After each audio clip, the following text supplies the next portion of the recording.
Subscribe करें और bell दबाएं ताकि कोई खबर रह न जाए।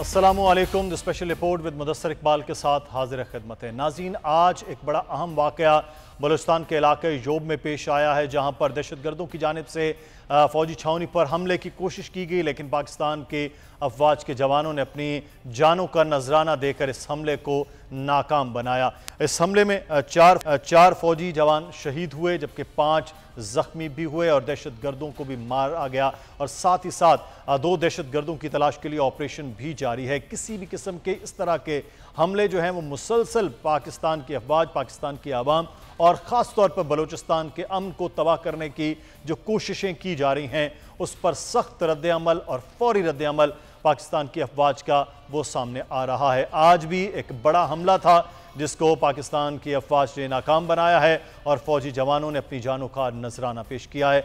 और बोल न्यूज़ सलाम पेश करता है पाकिस्तान की अफवाज के उन जवानों को जो पाकिस्तान की सरहदों की दुश्मनों से हिफाजत कर रहे हैं। आज प्रोग्राम में आगे बढ़ेंगे और अब कुछ बात कर लेते हैं इस वक्त सूरत हाल जो पाकिस्तान में सियासी मामलात की है। तो सबसे पहले हम पाकिस्तान में सियासी मामलात के हवाले से जब बात करते हैं तो एक ही बात है, और वो है इस वक्त पाकिस्तान में सियासी मामला के इलेक्शन कब हो रहे हैं। निगरान 2 हुकूमतें हैं, उन निगरान हुकूमतों के हवाले से मुसलसल क्वेश्चन मार्क होते रहे, लेकिन इस वक्त जो क्वेश्चन मार्क हो रहा है वो खैबर पख्तूनख्वा का है। 2 जमातें जो बुनियादी तौर पर PDM का हिस्सा नहीं, लेकिन इस वक्त हुकूमत की इत्तेहादी जमातें ज़रूर हैं, एक अवामी नेशनल पार्टी और दूसरी पाकिस्तान पीपल्स पार्टी, दोनों की जानिब से खैबर पख्तूनख्वा की हुकूमत के हवाले से सवाल उठाए गए। ये कहा गया एमल वली खान साहब की जानिब से, जो अवामी नेशनल पार्टी के रहनुमा है, कि एक तो इंतज़ामी और दूसरा माली करप्शन की जा रही है गवर्नर गुलाम अली साहब की जानिब से, जिनका ताल्लुक जमीयत उलमा इस्लाम फे से है। उन्होंने कहा कि हमने उस वक्त तस्लीम किया, हालांकि यह कहा गया कि अवामी नेशनल पार्टी का गवर्नर होना चाहिए। साथ ही साथ उन्होंने कहा कि कोटे के हिसाब से हमारी सीट्स ज़्यादा होनी चाहिए निगरान सेटअप में, लेकिन हमारे सिर्फ 2 वज़रा निगरान सेटअप में है। तो इसका मतलब ये है कि जो सेटअप है वो भी कोटे के हिसाब से ही बांटा गया है। और दूसरी जानिब जो पाकिस्तान पीपल्स पार्टी ने बात की है, फैसल करीम कुंडी साहब ने, उन्होंने कहा कि ये पहली बार निगरान हुकूमत देखी है जो ट्रांसफ़र पोस्टिंग भी कर रही है, अपने इख्तियारात से भी तजावुज़। मुफ्ती कब मौजूद हैं हमारे साथ, जमीयत उलमा इस्लाम फे के रहनुमा है। मुफ्ती साहब बहुत शुक्रिया, आपने सर वक्त दिया। मुफ्ती साहब, आपसे आप ही की इत्तेहादी जमातें जो मरकज़ में हैं, जो सूबे में हैं, वो नाला हैं कि माली करप्शन भी कर रहे हैं गवर्नर आपके, और साथ ही साथ वो कह रहे हैं इंतजामी करप्शन भी हो रही है। क्यों हो रहा है सर ऐसा? फिर बिस्मिल्लाहिर्रहमानिर्रहीम। मुदस्सर, आपका बहुत ज़्यादा शुक्रिया। आपने जिन 2 मौज़ूआत की बात की है, मैं उस पर अर्ज करता हूँ। असल में हम एक साथ रहे हैं ना, हमने एक साथ काम किया है जी, खासकर चेयरमैन PTI के खिलाफ जी। तो उसमें मौलाना फजल रहमान साहब का एक मौसर रोल रहा है कि हमने हकीकी अपोजिशन का किरदार किया है, फ्रंट मैन का।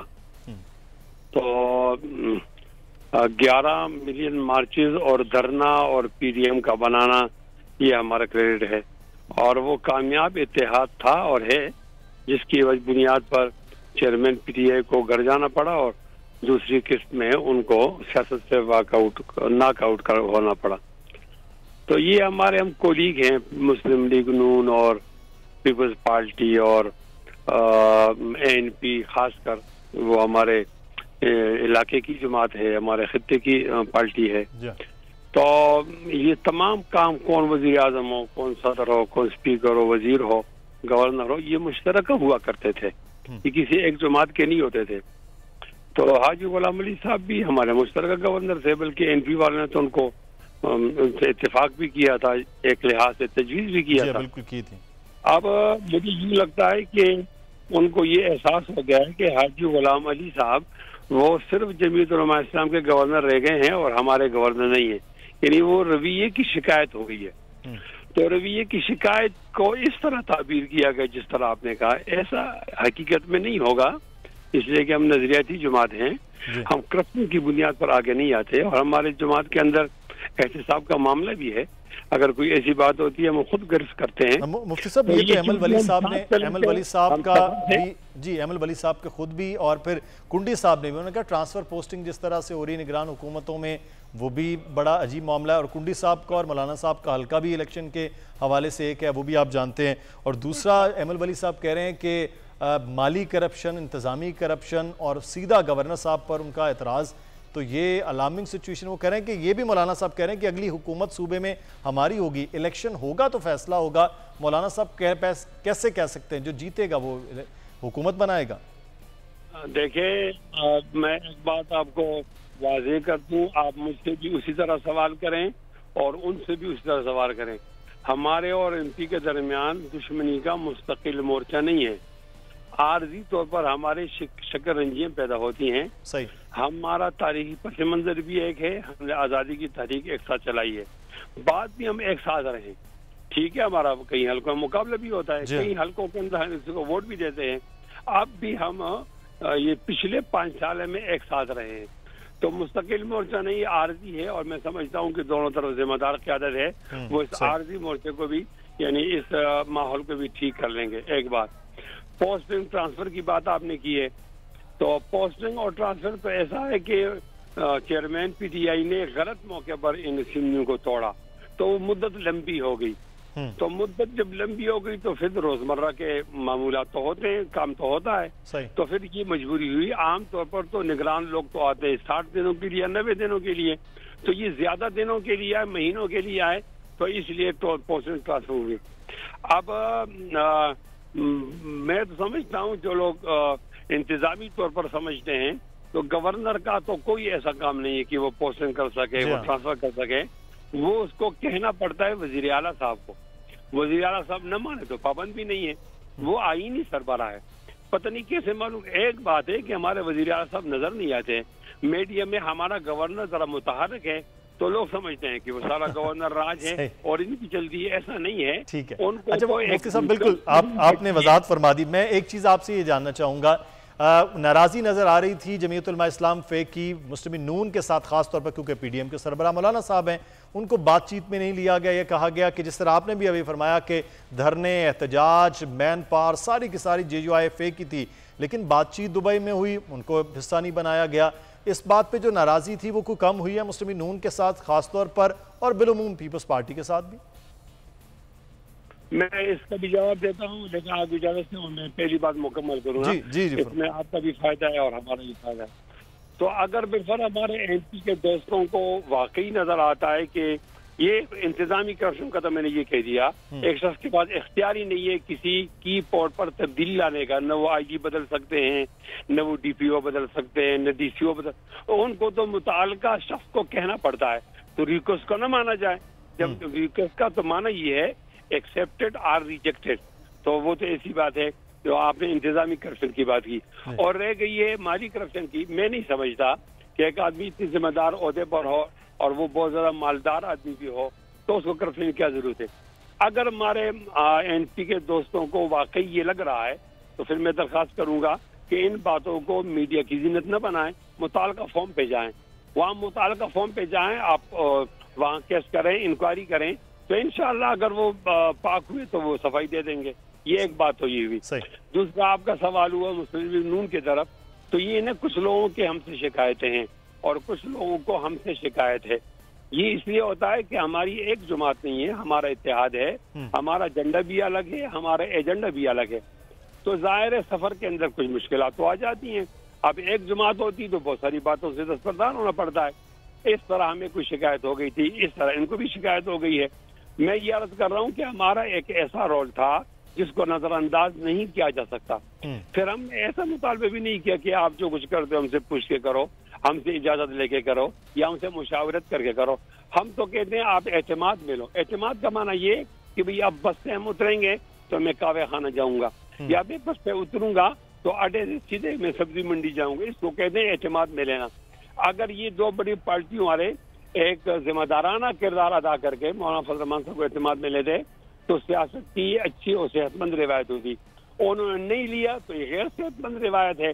लेकिन मैं समझता हूँ कि हम इतनी दूरी पैदा नहीं हुई है, तो उम्मीद है कि आइंदा चंद दिनों में ये भी ठीक हो जाए। सही। तो मुफ्ती साहब, आप कह रहे हैं कि मोर्चे भी आर्जी हैं, शिकायत भी मामूली है, अगले आने वाले दिनों में ये मामलात भी हो जाएंगे, तो क्या अपनी अपनी जमातों में रहकर कोई सीट एडजस्टमेंट या कोई इंतखाबी इत्तेहाद वाला मामला भी आपके सूबे खास तौर पर उसमें हो सकता है? जब आप हमसे सवाल करें तो दो सूबों का करें, बलूचिस्तान भी हमारे सर, साथ बलूचिस्तान भी सूबा आपका, क्योंकि वहाँ अक्सरियत आपकी रहती है। चले दोनों सूबों की बात कर लेते हैं। तो ऐसा है कि मुदस्सिर हमने इसके अंदर, बल्कि सर आपका तो कराची में भी खासा वोट बैंक है, लाड़काना के अंदर आपका बड़ा वोट बैंक। मैं तो फिर पूरे पाकिस्तान के इत्तेहाद की बात कर लेता हूँ, खासतौर पर मुस्लिम नून के साथ। अच्छा किया आपने मान लिया।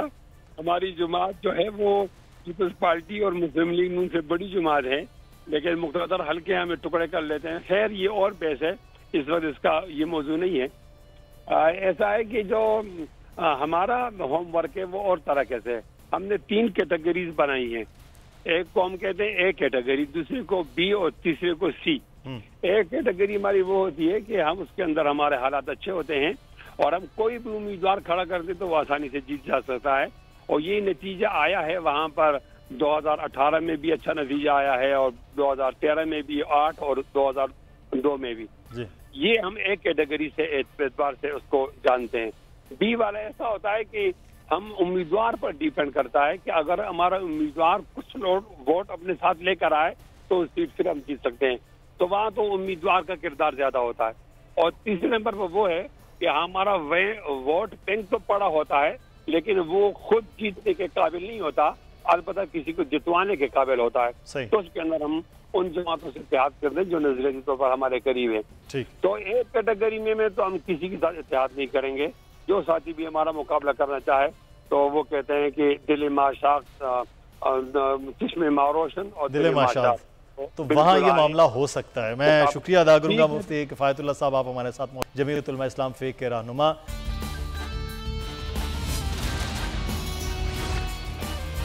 ब्रेक के बाद आपको खुश आमदीद कहते हैं और हम बात करेंगे इस वक्त पाकिस्तान की मुआशी सूरत हाल के हवाले से। जैसे ही IMF के हवाले से ऐलानात हुए, साथ ही साथ जो दोस्त ममालिक और बाकी जो इदारे हैं मालियाती, वहाँ से भी पैसे आने की बात होगी और साथ मार्केट में सिचुएशन, डॉलर की कीमत वो बेहतर हो रही। लेकिन IMF ने बहरहाल ये वार्न ज़रूर किया है कि अगर मुआहदों पर अमल दरामद ना हुआ तो आइंदा ज़्यादा सख्त शराइत जो हैं वो कर दी जाएंगी। ये पाकिस्तान के लिए वार्न इसलिए भी है कि हम हमेशा मुआहदों की खिलाफ वर्जी भी कर रहे होते हैं, जो मामलात हम रखते हैं खुद से वो भी पूरे नहीं कर पाते हैं। हमारे साथ इस वक्त मौजूद है माहिर आबिद सुलहरी साहब। डॉक्टर साहब बहुत शुक्रिया आपके वक्त का। अब मामलात समझे कि अब तकरीबन तमाम क्लियर हो गए, क्योंकि आज का एग्जीक्यूटिव बोर्ड का इजलास भी है, तो अब चीज़ें आसान सादा सहल हो जाएंगी। जी इंशाल्लाह होनी चाहिए। पाकिस्तान जो है होपफुली उसका जो स्टैंड बाय एग्रीमेंट है वो एग्जीक्यूटिव बोर्ड से आज उसकी अप्रूवल हो रही होगी और उसके बाद अगले 1-2 रोज में पाकिस्तान को जो पहली ट्रांच है इस $3 बिलियन की पहली किस्त वो मिल जाएगी। और ये एक ब्रिज फाइनेंसिंग है जो कि पाकिस्तान की इकोनॉमिक रिकवरी की तरफ जो बाकी स्टेप्स हैं उनको आसान बना देगी। डॉक्टर साहब, $25 अरब का कर्ज है जो हम पर है, ये सिर्फ छोटी सी ये फाइनेंसिंग है। दीगर ममालिक तो वो कौन सी ऐसे काम होंगे जो हमें खुद करना होंगे, कर सकेंगे भी कि हम वो जो किस्त है उसका अदा करना, उसकी जो सूद है उसका अदा करना, वो कैसे पॉसिबल होगा? जाहिर है कि इकोनॉमिक रिफॉर्म जो है वो तो IMF हो या ना हो वो हमें करनी है। हमारे जो loss making public sector enterprises हैं उनका दरा कम करना, जो हमारे बिजली और गैस पे उसके करना नहीं है, उनको टैक्स आना, ये वो तमाम चीजें हैं जो कई दहाइयों से पेंडिंग है। पाकिस्तान की हर हुकूमत को पता है कि ये करना है और इसको किए बगैर चारा नहीं होगा। जो $25 बिलियन की एक्सटर्नल फाइनेंसिंग है उसमें से तकरीबन $12-14 बिलियन जो है वो तो रोल ओवर हो जाएंगे और $10 बिलियन जो है वो उसका अरेंजमेंट दोस्त ममालिक के साथ जो डिजिटल डिपॉजिट्स और IMF, वर्ल्ड बैंक और ADB की पेमेंट, तो अगर ये सारा कुछ ट्रैक पर है तो ये कोई बहुत मुश्किल नहीं, लेकिन यकीनन यहाँ पे अब गलती की गुंजाइश नहीं है। यहाँ पे स्लिप होंगे, वहीं पे प्रोग्राम जो है ये सस्पेंड होता हुआ नजर आ रहा हूँ। तो सर्कुलर डेट के हवाले से भी कहा गया उसको भी कम करने का प्लान हो गया है, तो तो उसके बाद डॉक्टर साहब महंगाई की सूरत हाल नहीं बढ़ जाएगी कि जब एनर्जी की कीमतों में इजाफा हो जाएगा, दूसरी तरफ इंडस्ट्री पे भी इसका असर नहीं होगा?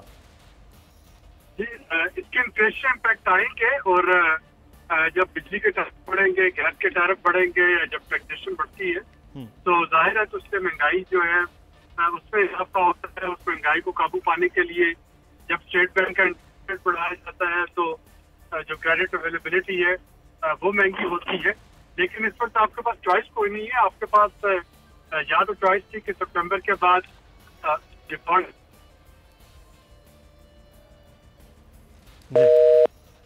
डॉक्टर साहब से रब्ता हमारा मुनक़ता हो गया, लेकिन एक मामला बड़ा अहम है कि अब इनिशियली तौर पर अब सूरत हाल जो है वो बेहतर होगी, क्योंकि सिचुएशन जो है वो आज एग्जीक्यूटिव बोर्ड का इजलास है जिसमें मामलात की मंजूरी हो जाएगी और उसके बाद दोस्त ममालिक से तकरीबन कोई 10 अरब डॉलर जो है वो पाकिस्तान भी आ जाएंगे, जिससे दो चीज़ें हैं पाकिस्तान में फ़िलहाल। एक तो डिफ़ॉल्ट के ख़तरात का जो मामलात बन रहे थे वो कुल्ली तौर पर अब ख़त्म हो गए और चीज़ें अब ज़्यादा बेहतर होंगी। सरमायाकारी जो अंदरून मुल्क की हो रही है उसमें भी बहरहाल बेहतरी होगी। दूसरी जो डॉलर की कीमत में अनसर्टेनिटी थी उसमें भी कमी होगी। लेकिन इसके बाद जो इम्पोर्ट खोलने के बाद एकदम से इम्पोर्ट में इजाफा होगा, वो उससे डॉलर के मामलात के और कैसे होगा इस पर हम बात करें। डॉक्टर साहब हमारे साथ दोबारा मौजूद हैं। डॉक्टर साहब, इम्पोर्ट भी एक तरफ खुल गई है और दूसरी तरफ जो एक्सपोर्ट है वो हमारी बहुत कदरे कम है, तो ये करंट अकाउंट का जो डेफिसिट है इसको काबू करना में बहरहाल एक चैलेंज होगा। लेकिन हुकूमत अब 1 माह की है, फिर उसके बाद निगरान सेटअप है, फिर अगली हुकूमत है, IMF के 9 महीने के मामलात हैं, तो सर इसको कैसे फिर चलाया जाएगा कि 3 हुकूमतें, 1 महीने की ये, 3 महीने की अगली, फिर अगली हुकूमत? डॉक्टर आबिद सुलैरी साहब से हमारा रब्ता शायद हो पा रहा है, लेकिन बहरहाल ये सवाल अहम है कि इस वक्त जो है वो किस तरह से इन चीज़ों को चलाया जाएगा। लेकिन अच्छी चीज़ ये है कि IMF के साथ मामलात को क्लैरिटी होगी। डॉक्टर साहब, सर मैं ये जानना चाह रहा था कि IMF के 9 महीने के मामलात हैं, 1 महीने की ये हुकूमत है, आगे 2-3 माह का निगरान सेटअप होता है, फिर उसके बाद नई हुकूमत, तो ये किस तरह से इंश्योर हो कि कोई भी हुकूमत आए कम अज़ कम ये चीज़ें बेहतर तौर पर चल पाएँ? इस वक्त हर हुकूमत को पता है कि अगर IMF का प्रोग्राम जो बड़ी मुश्किल से मिला, अगर वो सस्पेंड हो गया तो फिर पाकिस्तान की माशी मुश्किलात जो है। जी हाँ, बिल्कुल। अब शुक्रिया अदा करूँगा डॉक्टर साहब, आप हमारे साथ मौजूद थे। कुछ आवाज़ का तातुल जिसके लिए नाज़रीन हम माजरत भी चाहते हैं। ये अहम बात है कि जो भी हुकूमत आएगी उसको मालूम है कि इस वक्त मुआशी तौर पर जिस दगरगू हालत में पाकिस्तान है, अगर इस प्रोग्राम को बेहतर तौर पर तरीके से न चलाया गया तो फिर पाकिस्तान के लिए ख़ासी मुश्किलात मुस्तकबिल में हो सकती हैं। लेकिन ये जब चलेगा, एक तरफ तो पाकिस्तान के डिफ़ॉल्ट होने के ख़तरात ख़त्म हो चुके होंगे, मामलात चलेंगे, लेकिन उससे महंगाई बहरहाल पाकिस्तान में ज़रूर होगी। मुश्किल वक्त और मुश्किल हालात हैं, इसको हुकूमतें किस तरह से टैकल करेंगी, पाकिस्तान की आवाम किस तरह से इस पर रिस्पॉन्ड करेगी, ये अब अगले आने वाले दिनों में देखना है। क्योंकि अगर गर्दिशी कर्जा भी ख़त्म किया जा रहा है, बिजली के टैरिफ में इजाफा होगा, जब टैरिफ में इजाफा होगा तो ऑब्वियसली वो टैरिफ जो है, वो चीज़ें जो हैं वो पाकिस्तानियों से ही हासिल होंगी। लेकिन दूसरी जानिब अगर हुकूमत वो इदारे जो इस वक्त सफ़ेद हाथी बने हुए हैं और सिर्फ उन पर पैसा लगाया जा रहा है, उनकी प्राइवेटाइजेशन का अमल सियासी बुनियादों से हट कर वो कर लेते हैं, तो फिर पाकिस्तान में एक बहुत बड़े खसारे का जो मामला है वो रुक जाएगा। फिर अगर हम बिजली और गैस के लाइन लॉसेस की बात करें, वहाँ पर चोरी की बात करें, तो उस पर अगर तवज्जो पिछले 20 साल से नहीं दी जा रही तो उस पर तवज्जो देने की ज़रूरत है। इसी पाकिस्तान में ही हम अरबों रुपया इन इदारों की चोरी से, लाइन लॉसेस से, वहाँ से बचा सकते हैं। तो फिर जो बिल देने वाले हैं उनका भी बिल कम हो सकता है और ओवरऑल सिचुएशन भी कम हो सकती है।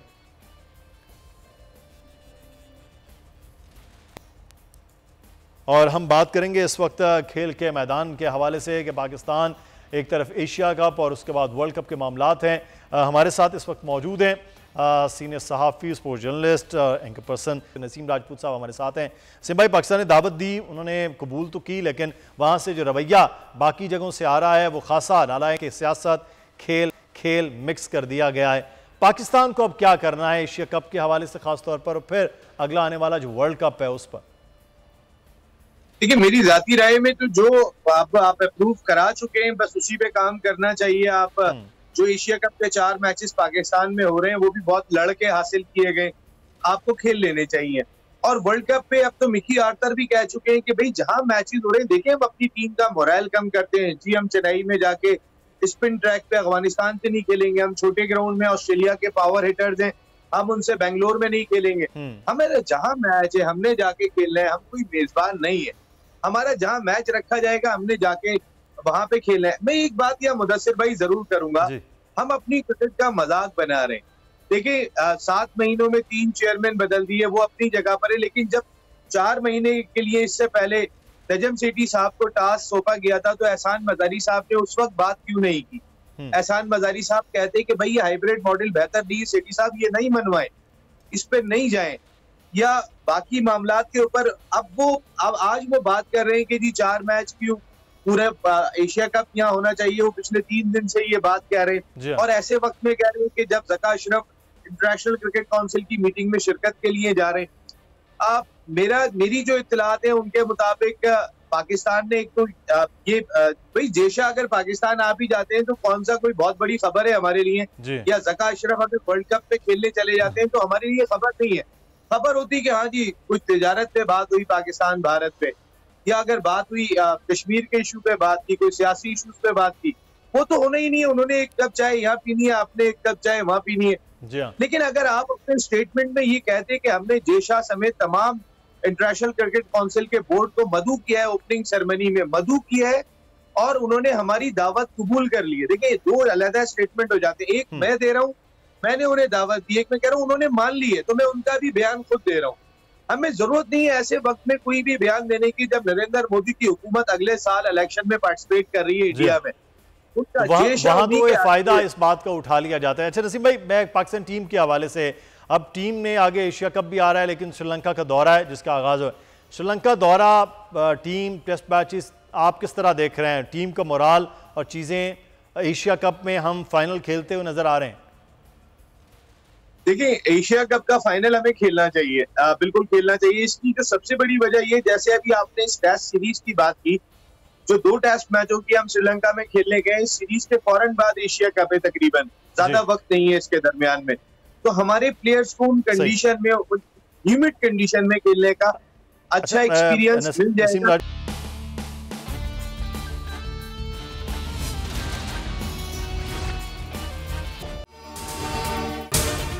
अगर आपको ये वीडियो पसंद आई है तो सब्सक्राइब कीजिए और बेल आइकॉन को प्रेस कीजिए। अपना घर यूं मईशत का पहिया भी घूमेगा, मजदूर भी सर उठा के जिएगा,